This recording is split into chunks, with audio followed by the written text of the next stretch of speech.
Hi friends, welcome to tech travel Telugu. Friends, royal Enfield Hunter 350 purchase చేయాలా, Honda CB 350 RS purchase చేయాలా? Specifications పరంగా differences అయితే ఉన్నాయి, price పరంగా డిఫరెన్సెస్ అయితే ఉన్నాయి. కానీ రెండింటిలో ఏది చూసుకోవాలో అర్థం కావట్లేదు, ఫుల్గా కన్ఫ్యూజన్గా ఉంది అని చెప్పేసి ఎవరైతే అనుకుంటారో వాళ్ళకి ఈ వీడియో హెల్ప్ అయింది. స్కిప్ చేయకుండా లాస్ట్ వరకు చూడండి. ఫస్ట్ స్పెసిఫికేషన్స్ పరంగా డిఫరెన్సెస్ ఏమున్నాయో చూద్దాము. దాన్ని బట్టి మీకు క్లారిటీ అయితే వచ్చేస్తుంది. లాస్ట్లో కంక్లూజన్ కూడా ఇచ్చేస్తాను. చాలా ఇంట్రెస్టింగ్గా ఉండేది ఈ వీడియో అయితే, మొత్తం చూడండి. ఫస్ట్ మనం ఇంజన్ గురించి మాట్లాడుకుందాము. రెండు కూడా 350cc ఇంజన్స్ అని చెప్పుకోవచ్చు. రాయల్ ఎన్ఫీల్డ్ హంటర్ 350లో 12 air oil cooled SOS engine అయితే ఇచ్చారు. 20 PS పవర్, 27 Nm టార్క్ అయితే ఆ ఇంజన్ జనరేట్ చేసిద్ది. 5 స్పీడ్ మాన్యువల్ ట్రాన్స్మిషన్ అయితే ఉంది.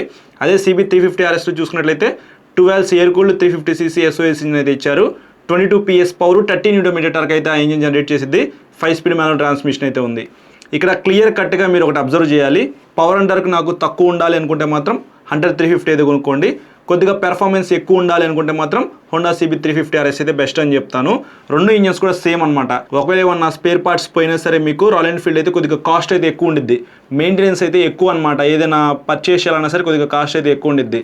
అదే హోండాలో కొద్దిగా తక్కువ ప్రైస్లో మీరు ఏ పార్ట్ అయినా సరే కొనుక్కొని వేయించుకొని వాడుకోవచ్చు. కాబట్టి మెయింటెనెన్స్ కూడా హోండా తక్కువ అనమాట.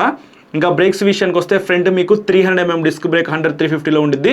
Back side 270mm disc brake, కొద్దిగా పెద్ద డిస్క్ బ్రేక్ అయితే ఉంది. డ్యూయల్ ఛానల్ ABS కి సపోర్ట్ చేసిద్ది. ఆ ఇంజన్ జనరేట్ చేసే పవర్ అండ్ టార్క్ కి ఆ బ్రేక్స్ అయితే పర్ఫెక్ట్ గా సెట్ అయిపోతాయి అనమాట. ఇన్నిట్లో front 310mm disc brake, back side 240mm disc brake ఇచ్చారు. డ్యూయల్ ఛానల్ ABS కి ఈ వెహికల్ అయితే సపోర్ట్ చేసిద్ది. ఇన్నిట్లో మీకు బ్యాక్ సైడ్ చిన్న డిస్క్ బ్రేక్, ఫ్రంట్ పెద్ద డిస్క్ బ్రేక్ అయితే ఉంది. సో ఇన్నిట్లో బ్రేక్స్ కూడా బాగానే ఉంటాయి. ఇంకా సస్పెన్షన్ విషయానికి వస్తే రెండు వెహికల్స్లో కూడా ఫ్రంట్ మీకు telescopic suspension, back side twin shocks అయితే ఉంటాయి. బ్రేక్స్, సస్పెన్షన్ రెండింటిలో కూడా చాలా బాగా పెర్ఫామ్ చేస్తాయి. ఆ డిజైన్ ప్రకారంగా కంపెనీ వాళ్ళు అయితే వెహికల్స్ తయారు చేశారు కాబట్టి ఈ రెండు సస్పెన్షన్, బ్రేక్స్ దగ్గర మీరైతే డిసప్పాయింట్ అవ్వరు అనమాట. టైర్స్ దగ్గర మీరు కొద్దిగా డిఫరెన్సెస్ అయితే నోటీస్ చేస్తారు. హంటర్ 350లో 17 ఇంచ్ LI వీల్స్ అయితే ఇచ్చారు. ట్యూబ్లెస్ టైర్స్తో మీకు ఆ వెహికల్ అయితే లభిస్తూ ఉంది. ఫ్రంట్ మీకు 110 section tyre, back side 140 section tyre అయితే ఇచ్చారు. బై రోడ్ వెళ్ళడానికి మీకు హంటర్ 350 అయితే చాలా బాగుంటుంది. కానీ ఈ వెహికల్ మీకు ఫ్రంట్ 100/90 19 ఇంచ్ టైర్ అయితే ఇచ్చారు. కొద్దిగా పెద్ద టైర్ అని చెప్పుకోవచ్చు. బ్యాక్ సైడ్ 150 సెక్షన్ టైర్తో లభిస్తూ ఉంది. కొద్దిగా వైడ్ టైర్ అనమాట. ఇన్నిట్లో కూడా టైర్స్ గ్రిప్ అయితే బాగుండిద్ది. ఇది ఆన్ అండ్ ఆఫ్ రోడ్కి యూజ్ చేసుకోవడానికి కొంతవరకు బెనిఫిట్ అయితే ఉండిద్ది అనమాట మీకు. అంటే మీ ఏరియాలో బ్యాడ్ రోడ్స్ ఉన్నాయనుకోండి, మట్టి రోడ్లు, గుంతలుగా ఉన్న పెద్ద స్పీడ్ బ్రేకర్స్ ఉన్నా సరే మీరు ఈ వెహికల్ అయితే యూజ్ చేసుకోవచ్చు. ఒక రకంగా మీరు డ్యూయల్ పర్పస్గా యూజ్ చేసుకోవాలనుకుంటే హోండా CB 350 RS అయితే బాగుండిద్ది. డైమెన్షన్స్లో కూడా మీరు కొద్దిగా డిఫరెన్సెస్ అయితే నోటీస్ చేస్తారు. 160mm గ్రౌండ్ క్లియరెన్స్ అయితే హంటర్ 350లో ఉంది. 790mm seat height, 13 litres fuel tank capacity, అలాగే 181 kgs వెయిట్.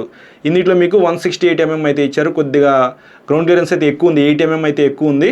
ఫ్రంట్ టైర్ కొద్దిగా పెద్దగా ఇచ్చారు కాబట్టి మీకు గ్రౌండ్ క్లియరెన్స్ అయితే పెరిగిందనమాట. 10mm సీట్ హైట్ అయితే ఎక్కువ, 800mm అయితే ఉండిద్ది. ఇంకా వెయిట్ కూడా మీకు 180 kgs, 1 kg బరువు అయితే తక్కువ ఉండిద్ది హోండా CB 350 RS అయితే. 15 లీటర్స్ మెటల్ ఫ్యూయల్ ట్యాంక్ అయితే ఇచ్చారు. E20 పెట్రోల్కి అయితే ఈ రెండు వెహికల్స్ అయితే సపోర్ట్ చేస్తాయి. ఇక్కడ మీరు ఒకటి గమనించాలి, నేనైతే కొద్దిగా హైట్ తక్కువ ఉంటాను అని అనుకుంటే మాత్రం మీకు హంటర్ 350 అయితే సెట్ అయిపోయింది. సీట్ హైట్ కొద్దిగా తక్కువ ఉంది కాబట్టి. అదే కొద్దిగా హైట్ ఎక్కువ ఉన్న వాళ్ళైతే మాత్రం హోండా CB 350 RS అయితే కొనుక్కోవచ్చు. 800mm సీట్ హైట్ అనమాట. లాంగ్ రైడ్ వెళ్ళడానికి కూడా మీకు ఈ వెహికల్ అయితే పర్ఫెక్ట్గా సెట్ అయిపోయింది. పెర్ఫార్మెన్స్ ఎక్కువ ఉంది, అలాగే ఫ్యూయల్ ట్యాంక్ కెపాసిటీ కూడా కొద్దిగా ఎక్కువ ఇచ్చారు కదా, పద్దాక రీఫ్యూలింగ్ చేసుకోకుండా మీకు ఇది ఉపయోగపడింది అనమాట. సో ఇట్లా డిఫరెన్సెస్ అయితే ఉన్నాయి డైమెన్షన్స్ లో. లైట్స్ విషయానికి వస్తే రెండు వెహికల్స్ లో కూడా మీకు మొత్తం LED లైట్స్ అయితే ఇచ్చారు. కంపెనీ వాళ్ళు అయితే ఎక్కడ కాంప్రమైజ్ అవ్వలేదు అనమాట. ఇంకా ఫీచర్స్ విషయానికి వస్తే రెండు వెహికల్స్లో కూడా మీకు ఎలాగ డిజిటల్ కన్సోల్ అయితే ఉండిద్ది. డే టైమ్ కన్సోల్ విజిబిలిటీ రెండింటిలో కూడా బాగుండిద్ది. అలాగే మీకు డే టు డే లైఫ్లో ఏవైతే ఫీచర్స్ కావాలో ఆ ఫీచర్స్ అన్ని కూడా ఈ రెండు వెహికల్స్లో అయితే ఉంటాయి. ఫీచర్స్ పరంగా ఇబ్బంది అయితే ఏమీ లేదనమాట. ఇంకా సీట్ కంఫర్ట్ విషయానికి వస్తే రైడర్ సీట్ కంఫర్ట్ అయితే రెండు వెహికల్స్లో బాగుండిద్ది. సీట్ కంఫర్ట్ కానీ రైడింగ్ కంఫర్ట్ కానీ సూపర్ అనమాట. పర్సనల్గా మీరు ఈ రెండింటిలో ఏదైనా ఒకటి కొనుక్కోవాలనుకుంటే seat comfort, riding comfort, performance ఎలా ఉందనేది మీరు ఎక్స్పీరియన్స్ చేయాల్సిందే.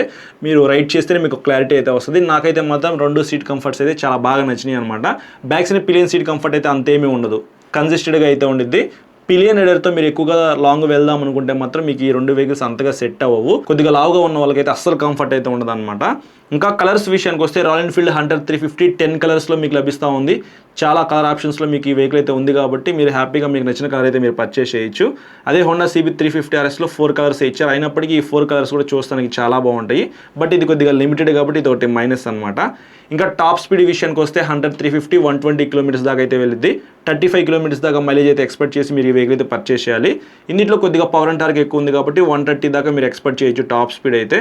మైలేజ్ అంతే 30-35 మధ్య మధ్యలో ఎక్స్పెక్ట్ చేసి మీరు CB350RS అయితే కొనుక్కోవాలి. ఎకానమీలో రైడ్ చేస్తే మేబీ ఇంకా 2-3 కిలోమీటర్లు ఎక్స్ట్రా మైలేజ్ వస్తుందేమో కానీ 35 లోపే ఎక్స్పెక్ట్ చేసి కొనుక్కోండి బ్రో. ఈ రెండిట్లో ఏదైనా ఒక వెహికల్ అయితే మాత్రం. ప్రైస్ ఇంపార్టెంట్ అనమాట. 1,90,000 రూపాయలు మీరు హంటర్ 350 అయితే కొనుక్కోవచ్చు. అదే CB350RS చూసుకున్నట్లయితే 2,40,000 రూపీస్ అయితే ఉంది. మెయిన్ స్పెసిఫికేషన్స్ పరంగా డిఫరెన్సెస్ అయితే ఇది. ఇప్పుడు ఏ వెహికల్ కొనుక్కోవాలి అనే దాని గురించి మాట్లాడుకుందాము. నాకు కొద్దిగా పవర్ అండ్ టార్క్ అయితే ఎక్కువ ఉండాలి, తక్కువ మెయింటెనెన్స్ ఉండాలి, టైర్స్ గ్రిప్ బాగుండాలి, పెద్ద ఫ్యూయల్ ట్యాంక్ కావాలి, అలాగే గ్రౌండ్ క్లియరెన్స్ ఎక్కువ ఉండాలని ఎవరైతే అనుకుంటారో వాళ్ళైతే హోండా CB350RS అయితే కొనుక్కోవచ్చు. వాళ్ళకి పర్ఫెక్ట్గా సెట్ అయిపోయింది.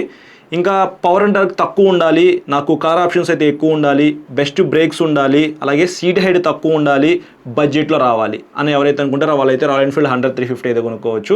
చాలా సింపుల్గా మీ అందరికీ అర్థమయ్యేలాగా ఎక్స్ప్లెయిన్ చేశానని చెప్పేసి అనుకుంటున్నాను. వీడియో నచ్చితే లైక్ చేసి మీ ఫ్రెండ్స్ అందరికీ షేర్ చేయండి. మన ఛానల్ని సపోర్ట్ చేయాలనుకుంటే మాత్రం సబ్స్క్రైబ్ చేసుకుని పక్కన బెల్ ఐకాన్ అయితే క్లిక్ చేసి పెట్టుకోండి. నేను వీడియో పెట్టిన వెంటనే మీకు నోటిఫికేషన్ అయితే వస్తుంది. ఇంకా చాలా వీడియోస్ పెండింగ్లో అయితే ఉన్నాయి. 1 by 1 మీ అందరికీ అర్థమయ్యేలాగా ఎక్స్ప్లెయిన్ చేస్తూ వీడియోస్ అయితే అప్లోడ్ చేస్తాను. లైక్ చేయండి, సబ్స్క్రైబ్ చేసుకుని సపోర్ట్ చేస్తానండి. Thank you.